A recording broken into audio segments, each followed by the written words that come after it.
Just an interview. So yes, why not?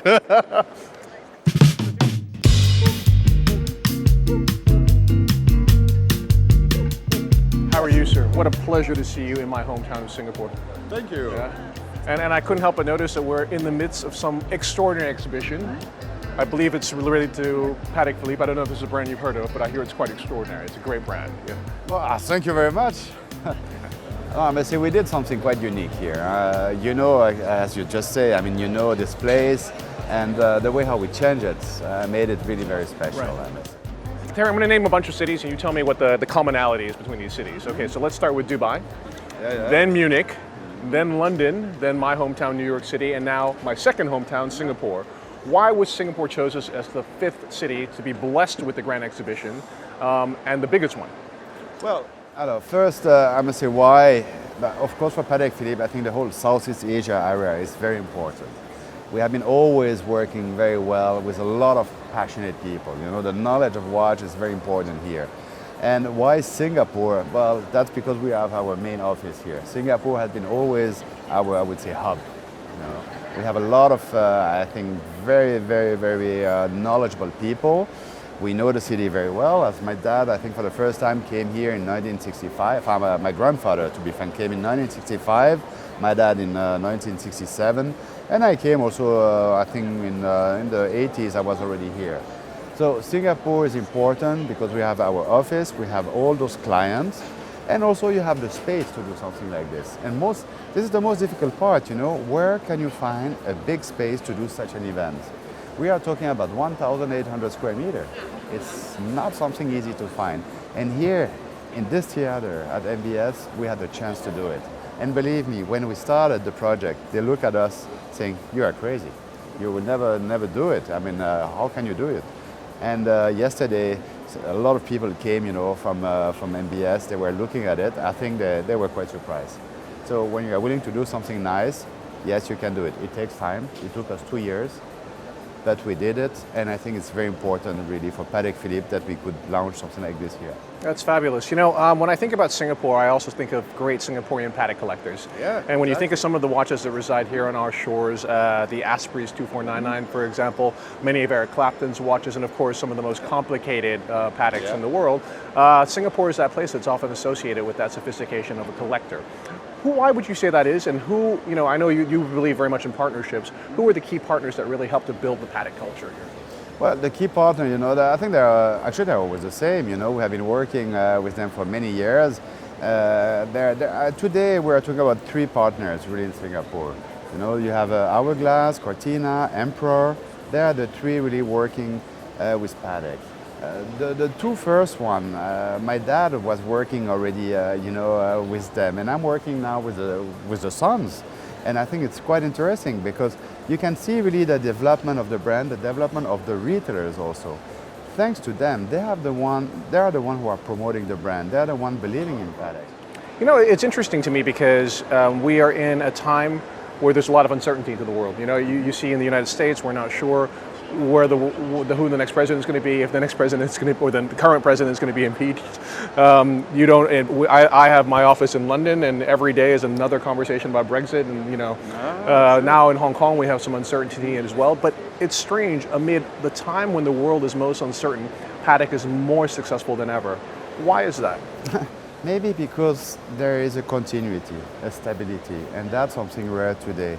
And it reassures people, you know. First, I think that they look at the product and they can really associate themselves with the product. They like it, they know it's a good brand, fine, okay, it's a good product. But more than that, as I say, it's a strong credibility. And I think people need that today. They need to hold to something who is concrete, who is lasting, who is not changing from left to right to left all the time. It really helps people. Sometimes I'm myself surprised about it. But I can feel that, you know, people enjoy to work with Patek, enjoy to collect Patek because of that, because it's stable and it's a kind of security. You know, one thing that I find is very interesting, again, is a family-owned company, that you're able to invest in perhaps the most important thing, which is passion. And I think that, if you're working on a group level or a publicly traded company, for you to say, okay, now I'm going to take an exhibition and for 18 days, I'm going to showcase the most beautiful array of vintage watches. I'm going to show the most extraordinary array of handcraft. And I'm going to dedicate all of my resources and pretty much the majority of my HQ team to do this as well. I mean, from a financial perspective, purely as a financial perspective, maybe it doesn't make sense, but from a perspective of building passion, it's incredible, it's invaluable. Would you say this is the impetus? I totally agree with you. When we do something like this, of course we have a budget, but it's not the target, like you say, yeah. It's really to reaffirm the strongness, the credibility of the brand, and that's something I don't have no other idea to give back this I would say the pleasure that I had to work with my partner, to work with a final client by doing something like this. It's really a reward for them. It's also a reward, to be frank, for my own team. We are so proud when you do something like this. We would have never dreamed to do this a few years ago, never. Today we can do it, and I think it's fantastic. So for me, yes, staying 2 weeks here, it's very long. For my team also, everybody is tired, we are exhausted, because you can imagine how long it took us also to build that. But how proud we are, I cannot describe that. It's amazing. You know what I love about it, and it's actually kind of what I get when I go to your museum, which is by far, hands down, the best museum for watchmaking in the world, is that you learn the entire story of time telling through these beautiful micro-mechanical objects. And then that transitions beautifully into the story of Patek and what Patek has done, not only to curate this incredible collection, but also to be the single most innovative brand in watchmaking. And, I mean, this is inarguable, No, it's fantastic, but I must say that it's thanks to my dad. I think he is really the one who started really also the museum. He's the one really who believed in Patek in terms of really developing the brand, developing the movements. And this is something who never stopped, Now I have the same will. To be frank, I don't have the same knowledge, which is normal. I'm younger, and it's going to take years. But I hope also I can transmit that also to the next generation. And this is how we work. This is what we like. And like you said, the museum, yes, it's deeply part of the family. Amazing. But it's a huge responsibility, and it's also a lot of work. When I say a lot of work, that means you need to learn all about it. And that takes years. It's incredible. I see them trying to flag me down, but I'll just ask you 3 last questions if you don't mind. So question number 1 relates to these beautiful pieces that you've made specifically for Singapore. You made this incredible world time with a beautiful enamel dial minute repeater. You've made a world time chronograph with a beautiful red dial, and you've done also 2 magnificent aquanauts as well. Tell us a bit about these watches and what they are as a gift to the community. Well, first, we always try to adapt really something for the era. That means when I say to adapt, you have to understand the market to know what people would love to have. And I believe that, of course, with those color, who are really the color here that really fits, if I say so, we really touch people. As I told you at the beginning, you have to listen to your client. And this came from a lot of trips that I did where I had a lot of requests like that. And you always are the same, I always say, I don't talk too much, I say, but I keep it in mind. Amazing. And when suddenly we decided, now it's time to do this event, now it's time to create something, that's where I bring back those ideas. I say, hey guys, I know this is what they would like to have, this is also what they would like. It's a matter then of quantity. That's very difficult.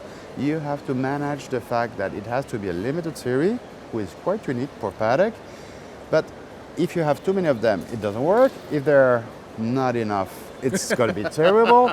So that's always my challenge. And what is more important, I would like to have different price. Yes. It's very important that really, I would say, all the customers that we have the chance to get one of those pieces. Not everybody can afford to spend maybe $500,000 on a minute repeater. Right. But I mean, a beautiful aquanaut, like you say, it's also something very nice, but not the same price. And Precisely. I think that you have really to always adapt yourself to that.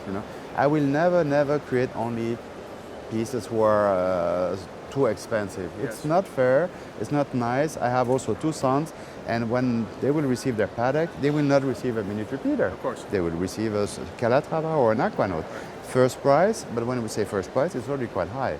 So you have also to respect that. So this is why when we came here in Singapore, we decided to create many different type of watches, different color, like we say, and different movement also. There is one who will be released tomorrow, but I'm not really? talking to today about it. I had no idea. One last one. Ooh, too bad, huh? Okay, thank you so much. You're Just welcome. like, no. Yeah, the reaction is good at the end. What? You will see yourself, it's quite funny. Thank you. Thank you, Thierry. It's a pleasure to see you.